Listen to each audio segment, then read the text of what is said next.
এটা হচ্ছে একটা প্রিমিয়াম বেস্ট ট্রাভেল বোর্ড। এটা মডেল নাম্বার হচ্ছে XH-A901। এটা ANE5532 বেস্ট। মার্কেটে যতগুলো বেস্ট ট্রাভেল বোর্ড পাওয়া যায় সব থেকে ভালো এটা। দেখুন আপনি এই বেস্ট ট্রাভেল বোর্ডের সঙ্গে দুই পাশে দুটো আইসি দেওয়া রয়েছে। এটা হচ্ছে আপনার ইনপুটে একটা হচ্ছে আর একটা আউটপুটে আছে। এখানে যে আইসিটার নাম্বার আছে সেটা হচ্ছে ANE5532P।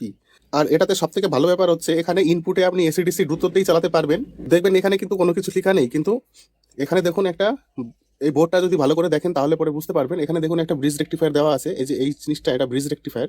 এখানে এসি আসছে, এখানে এসিটা ডিসিতে কনভার্ট হয়ে এখানে প্লাস আর মাইনাসে গেছে। এটা দিয়ে এখানে ভালো করে যদি ট্র্যাক করেন আপনি, দেখুন এটা হচ্ছে উল্টো পাশটা। এখানে দেখুন ব্রিজ রেক্টিফায়ার লাগানো রয়েছে, এই যে এইটা, এটা আর এটা। এই ব্রিজ রেক্টিফায়ারের চারটে লেগ এটা। দেখুন এই পাশেরটা, এখানে আপনি এসি দিচ্ছেন, এই যে এখান থেকে এই পয়েন্টটা এসি চলে আসলো, আর এখান থেকে এই পয়েন্টটাতে এসি চলে আসলো, আর এদিকে আপনি ডিসি পেয়ে যাচ্ছেন।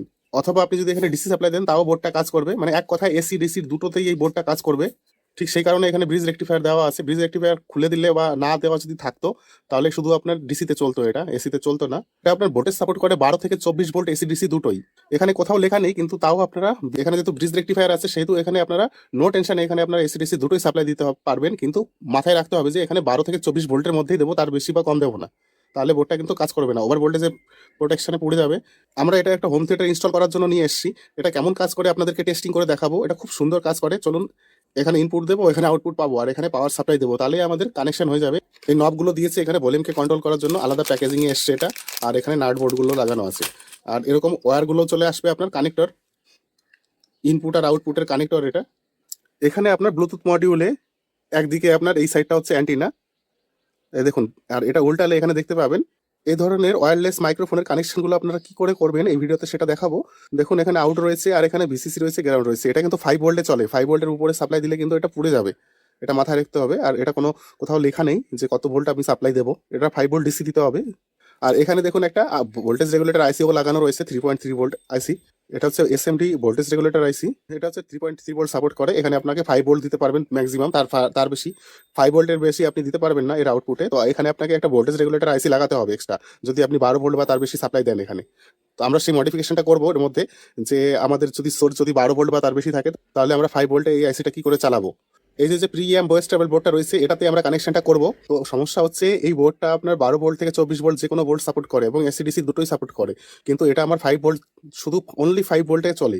তো আমি যদি ডাইরেক্ট এই দুটো পাওয়ার সাপ্লাই কমন করে দিই, এখানে যদি ডাইরেক্ট আমি পাওয়ার কমন করে দিই তাহলে কিন্তু এই রিসিভার মডিউলটা পুড়ে যাবে। যে কারণে আমাদেরকে এখানে একটা ভোল্টেজ রেগুলেটর আইসি তৈরি করতে হবে, সেটা দিয়ে আমরা এখানে 5 ভোল্ট পাবো। আর আরেকটা মডিফিকেশন করতে হবে, এই বক্সটা যদি আমরা এখানে নিয়ে আসি তাহলে দেখুন এখানে একটা এলইডি লাইট আছে, মানে এখানে পাওয়ার আসলে পরে আমার এই এলইডি লাইটটা গুলো করে। তো এই এলইডি লাইটটাকে তুলে এনে এখানে বসাতে হবে।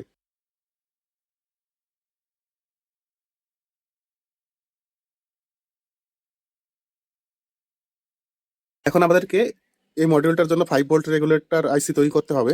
তো এটা হচ্ছে 5 ভোল্ট রেগুলেটর আইসি 5805। এর ইনপুট আউটপুটে 10 টু ক্যাপাসিটর দিতে হবে, কিন্তু 10 টু আমাদের কাছে নেই। তার জন্য আমরা এই ক্যাপাসিটরগুলো ব্যবহার করছি 10 ইউএফ এর। দুটো ক্যাপাসিটরের যেটা কমন পয়েন্ট গ্রাউন্ড, সেটাকে এক জায়গায় করলে সেটাকে এক জায়গায় করে এখানে এই আইসির যেটা গ্রাউন্ড পয়েন্ট সেটাকে দিয়েছি। আর এখানে ইনপুট, এখানে আউটপুট, এখানে পজিটিভ ইনপুট পাবো, এখানে পজিটিভ আউটপুট পাবো।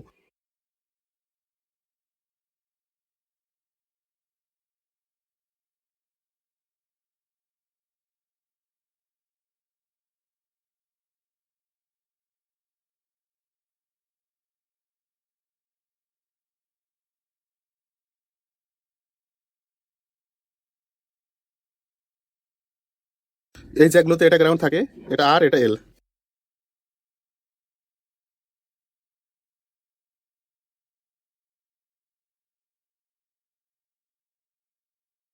তাহলে এই বোর্ডের সব কানেকশন গুলো করা হয়ে গেছে। এখানে আমি একটা আর লাগালেই হয়ে যেত, এলটা না লাগালে হতো। তো আমি লাগিয়ে দিয়েছি, কারণ এখানে ইনপুটে আমি আরই দিচ্ছি, এল নেই।